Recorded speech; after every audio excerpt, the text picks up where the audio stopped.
ವಾಕ್ಯದಲ್ಲಿ ನಾವು ನೋಡುವಂತವರಾಗಿದ್ದೇವೆ. ನಾನು ಎಷ್ಟೋ ಸಾರಿ ಉದಾಹರಣೆ ಕೊಟ್ಟಿದ್ದೀನಿ. ಇಬ್ಬರು ಸ್ನೇಹಿತರು ಇದ್ರಂತೆ. ಇಬ್ಬರು ಸ್ನೇಹಿತರು, ಒಬ್ಬ ಸ್ನೇಹಿತನ ಬಡ ಸ್ನೇಹಿತ, ಅವನು ಸಾಕ್ಸ್ ಅರ್ದಿರುವಂತರಿ, ಸಾಕ್ಸ್ ಅರ್ದಿದ್ರು ಊಟ ಹಾಕೊಂಡು ಹೋಗ್ತಾ ಇದ್ದ. ಜೊತೆಯಲ್ಲಿ ಕುಳಿತು ಊಟ ಮಾಡ್ಬೇಕಾದ್ರೆ ಪ್ರತಿದಿನ ಸ್ಮೆಲ್ ಬರ್ತಾ ಇತ್ತು. ಕಾರಣ ಸಾಕ್ಸ್ ಅರ್ದಿದ್ದು ಸ್ಮೆಲ್ ಬರ್ತಾ ಇತ್ತು. ಏನಾಯ್ತಂದ್ರೆ ಸ್ನೇಹಿತ ಒಂದು ತೀರ್ಮಾನ ಮಾಡಿದ, ಏನಂತಂದ್ರೆ ಇವನ ಸಾಕ್ಸ್ ಸ್ಮೆಲ್ ಬರ್ತಾ ಇದೆ, ಒಂದು ಹೊಸ ಸಾಕ್ಸ್ ಅನ್ನು ಕೊಡಿಸಿದ್ರಾಯ್ತು ಅಂತ ಹೇಳಿ ಆ ಸ್ನೇಹಿತ ಕರ್ಕೊಂಡೋಗಿ ಹೊಸ ಸಾಕ್ಸ್ ಕೊಡಿಸ್ತಾನೆ.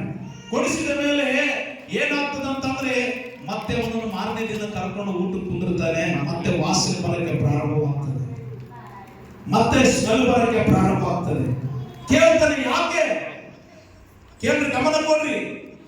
ಏನಂತಂದ್ರೆ, ಏ ಫ್ರೆಂಡ್, ನಿನ್ನೆ ನಾನು ಸಾಕ್ಸ್ ಕೊಡಿಸಿದ್ದೆ, ಹಾಕೊಂಡು ಬಂದಿ ಅಂತ ಕೇಳ್ತಾನೆ. ಹಾಕೊಂಡು ಬಂದಿದ್ದೀನಿ ಈಗ ನೋಡಂತ ತೋರಿಸ್ತಾನೆ ಕಾಲಿಗೆ.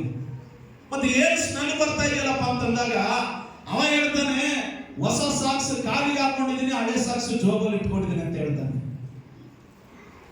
ಇದರ ಅರ್ಥ ಏನ್ ಗೊತ್ತಂದ್ರಿ, ನಾವು ವರ್ಷಕ್ಕೆ ಎಂಟ್ರಿ ಆಗ್ತೀವಲ್ಲ ಅದು ಮುಖ್ಯ ಅಲ್ಲ, ನಿನ್ನ ಹಳೆ ಸ್ವಭಾವಗಳು ಎಷ್ಟು ತ್ಯಾಗ ಮಾಡ್ತೀಯ ಅದು ಬಹಳ ಪ್ರಾಮುಖ್ಯವಾಗಿದೆ.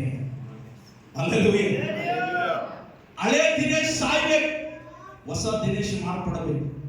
ಹಳೆ ವ್ಯಕ್ತಿ ಸಾಯ್ಬೇಕು, ಹೊಸ ವ್ಯಕ್ತಿ ರೂಪಾಂತರ ಆಗಬೇಕು. ಹಳೆ ಸ್ವಭಾವಗಳು ಸಾಯ್ಬೇಕು, ಹಳೆ ದೃಷ್ಟಿಕೋನ ಸಾಯ್ಬೇಕು, ಹಳೆ ಪಾಪದ ಕೃತ್ಯಗಳು ಸಾಯ್ಬೇಕು, ನಮ್ಮ ನಾಲಿಗೆ ಸಾಯ್ಬೇಕು. ಸುಳ್ಳಾಗುವುದರಲ್ಲಿ ವಂಚನೆ, ಮೋಸ, ಅನ್ಯಾಯ ಇವೆಲ್ಲ ಏನ್ ಮಾಡ್ತದೆ ಅಂತಂದ್ರೆ, ಯೇಸು ಕ್ರಿಸ್ತನ ಪ್ರತ್ಯಕ್ಷವಾಗುವಾಗ ಆತ್ಮ, ಪ್ರಾಣ, ಶರೀರಗಳು ದೋಷವಿಲ್ಲದೆ ಸಂಪೂರ್ಣವಾಗಿ ಕಾಣಿಸಿಕೊಡಬೇಕಂತ ನಾನು ನೀನು ದೋಷವಿಲ್ಲದೆ ದೇವರ ಮುಂದೆ ನಿಲ್ಲಬೇಕಂದ್ರೆ ಪರಿಶುದ್ಧರಾಗಿ ಜೀವಿಸಬೇಕು. ಆಮೆನ್. ಪರಿಶುದ್ಧರಾಗಿ ಜೀವಿಸಬೇಕು.